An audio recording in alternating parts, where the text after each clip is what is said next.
Hi everyone. Today I'm going to walk you through a process for problem solving.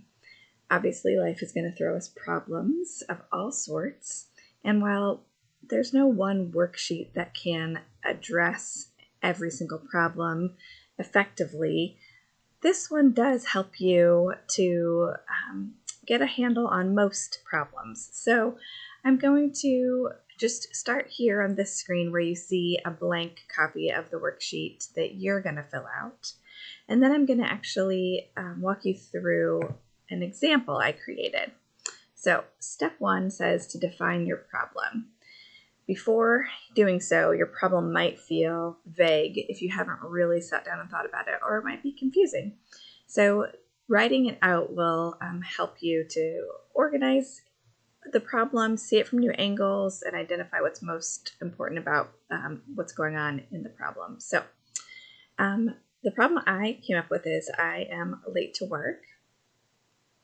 This is real. I am sometimes late to logging into my computer for OFS. Why is this a problem for you? Well, because you could say, why is that a problem? Like, if nobody knows, right? But it doesn't feel good. Like, I don't like that feeling, and it makes me feel a little behind the rest of the day because my schedule for work is planned out, and if I start late, I'm really cutting time out that I need to complete my job and complete it well. So when and where does my problem occur? Weekday mornings and in my home. So another example I thought of that so this could be related for you, this could be related to procrastinating. But another sort of problem you could choose could be something like a specific instance of something, like if you bombed a test, let's say. So just start thinking about what is a problem that you're currently facing, whether it's something that a habit that maybe you struggle with multiple times a week, or something that was just a one-time occurrence, but it's still a problem you need to think about how you're going to address. Okay. The next step is define your problem and the causes of the problem. So really thinking through what all is going on here. Why is this happening? And what are the parts? So I started by writing, I procrastinate getting started on work.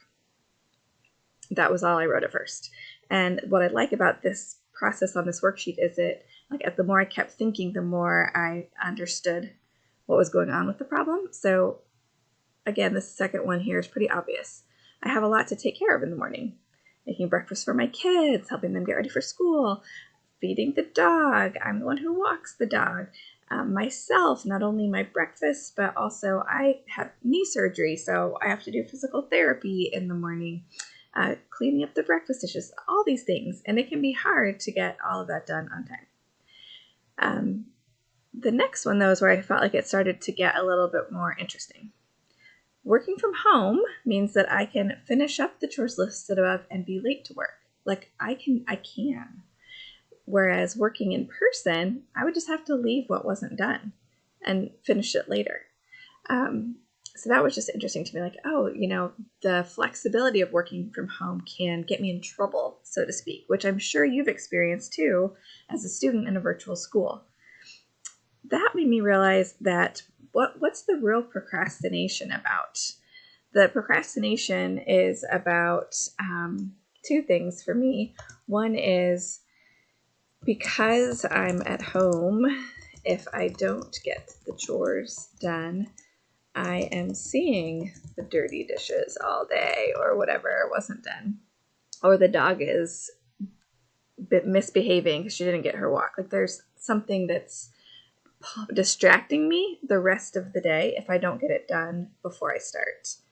And then secondly, sometimes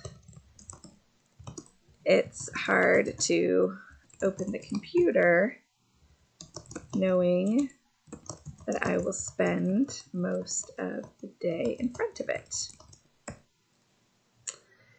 And I think part of that for me is honestly, that's just a little bit of an aversion to spending a lot of time on a screen. But the reality is that's not completely true. Like, it's this fear I have, or this not fear, but it's a little bit of an avoidance in the morning to just opening up the computer and starting it, because I feel like I'm going to be in front of the computer all day, but that part's not really true, because I can get up and take breaks. I can get away from the computer now and then. I can do my advising phone calls while pacing around my living room. Like there's ways to not be in front of the computer, but I think that feeling that I'm about to open the computer and be here all day, that feeling leads to some procrastination. And I'm sharing that with you because the process of breaking that down on this worksheet helped me to articulate that. And I love this tip right here. If you find it difficult to separate your emotions from the problem, like you're like, I can't quite break it down, I can't quite see it well because all I'm doing is feeling my feelings about this problem, then you can try to complete this step from the perspective of an impartial friend. Like, how would someone outside of you, a friend who cares for you, but how would they describe the parts of your problem in this step 3? Sorry, in this step 1. Getting ahead of myself. Okay.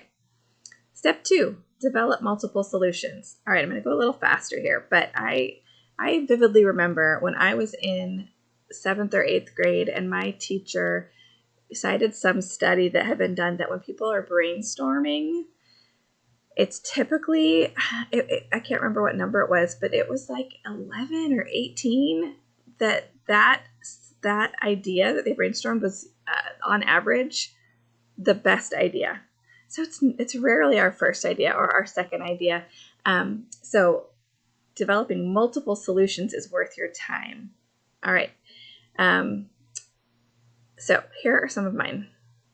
Prepare as much as I can the night before. Getting clothes out. We have a smoothie in the morning, so I could assemble the parts of that the night before and then just blend it in the morning. I could clean the kitchen quickly after breakfast so that when I come back from walking the dog, it's already done. And I can feel like I'm moving forward with my day, not moving backward into the breakfast routine that was out of my mind while walking the dog. There's a strategy I sometimes find helpful called flip the card, where I take a note card and on one side I write something about focusing on work. So for you, it would be something about focusing on school. So it might be something like, be faithful to my work hard in my work. And the other side reads, be present and enjoy my family. And the idea of flip the card is particularly when you're working or schooling from home, it can all just mush together. So flipping the card it's like a physical, tactile action of flipping it to the side you're about to be focused on. And it's visual. You have this little visual cue to yourself that you're, okay, brain, now I'm in this part of my day. So the idea for the solution would be that I could set the card out as I leave to walk the dog. That way, when I get home, I'll see it, and it'll be a reminder to flip it and to signal to myself that I am in work mode. I could also plan breaks into my day so that I really can walk away from my household chores in the morning if they're not finished, and know that I'll have some opportunities to revisit them later, which might have this side benefit of helping me open up the computer, because then I know I have some planned movement, some planned like getting away from the screen later in the day. Okay, assess your solutions and choose one. So now that you've brainstormed, and you might have more than this, you can keep adding if you have more ideas. That's great. Now, the step of assessing them is like, well, which ones are going to be effective? What's going to be successful? What are the strengths and weaknesses? Now, for this step, you'll see there's nothing to fill in on this worksheet. And that's because when we looked at this, we really thought this step would be more effectively done in a conversation. So we want to encourage you to chat about this with a friend, a parent, your advisor. And if that doesn't feel like a match for you, if that doesn't feel quite comfortable for any reason, you can take a piece of paper and For each solution that you generated, you can list the strengths and weaknesses of that solution. Oh, this might only work in the short term would be a weakness. Oh, this is a long-term solution I can stick with. That would be a strength.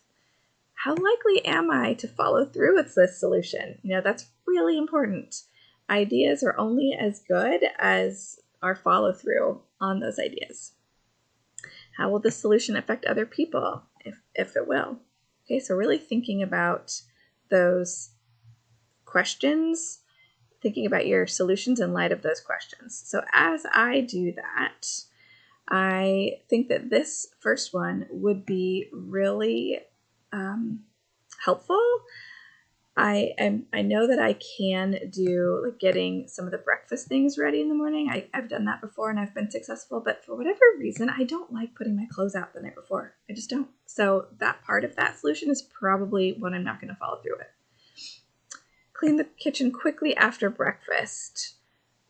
That would be very helpful and very effective as well. For me to actually do that,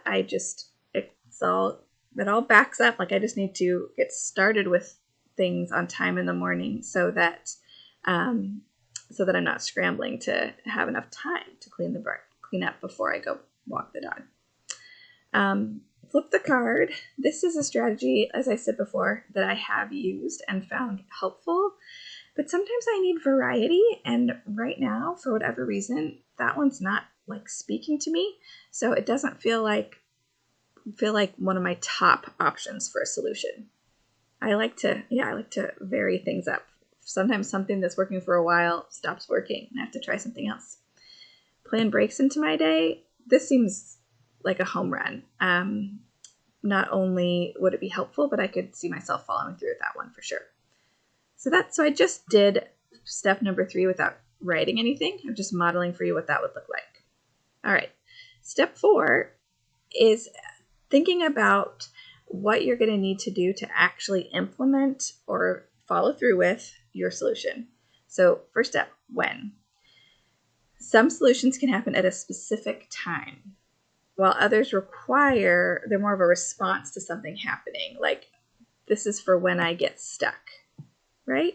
So mine are kind of both. So I said after dinner is a time that I can do some of my solutions. After breakfast is another time. And then I also have this idea that when my morning goes awry and I can't get the chores done before work, so on those days, what's my solution going to be? Specific steps. After dinner, I will immediately do some kitchen prep for the following morning. After breakfast, I will quickly clean the kitchen while my kids brush their teeth. When my morning goes awry, so you can see I took all of these 3 things and turned them into steps down here. When my morning goes awry and I can't get the chores done before work, I will start work on time anyway. And the first thing I'll do as I start work is look at my work calendar for the day to identify a time when I can take a break from the computer to complete the chores. I think that's going to be really helpful for me. The last tip on here is that if your solution requires a lot of time or effort, try to break the process into small steps. It's easier to follow through with several small steps rather than one giant task. Okay, that is a little walkthrough of what you're going to be doing this week. Next week, we're going to ask you to reflect on what solution you tried out. So be sure that whatever you write in this worksheet is something that actually matters to you, a problem you really are facing that you would like to think of solutions for, and that you are willing to follow through with, because we're going to ask you to reflect on how it went. All right, good luck.